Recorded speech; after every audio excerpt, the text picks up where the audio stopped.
జీవితంలో గెలవాలన్నా, డబ్బు బాగా సంపాదించాలన్నా ఓపిక, ఓర్పు, సహనం కావాలి. అనగనగా ఒక పెద్ద మనిషి ఉండేవాడు. అతని భార్య అంటే అస్సలు పడదు. వాళ్ళిద్దరి మధ్య పచ్చగడ్డి వేస్తే బగ్గుమంటుంది. తదనంతరం తన భార్య ఎందుకు సుఖపడాలని జీవిత బీమా చేయడానికి ఇష్టపడేవాడు కాదు.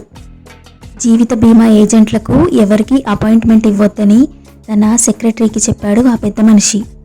ఒకరోజు ఒక బీమా ఏజెంట్ సెక్రటరీ పర్మిషన్ తీసుకొని ఆ పెద్ద మనిషి దగ్గరికి వచ్చి జీవిత బీమా గొప్పదనం, ఉపయోగం గురించి 5 నిమిషాలు అద్భుతంగా వివరించాడు.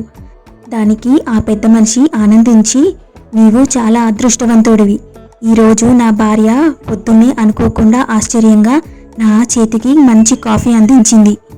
అనుకోకుండా ఈరోజు మా సెక్రటరీ రాకపోవడంతో ఆ చోట్లో ఉన్న ఈ కొత్త సెక్రటరీకి ఇన్సూరెన్స్ ఏజెంట్లను లోపలికి పంపకూడదని తెలియదు అంటూ $1 బిలియన్ చెక్కు రాసి ఇస్తూ ఇంతవరకు 162 మంది ఏజెంట్లను బయటకి పంపేశాను అని అన్నాడు పెద్ద మనిషి.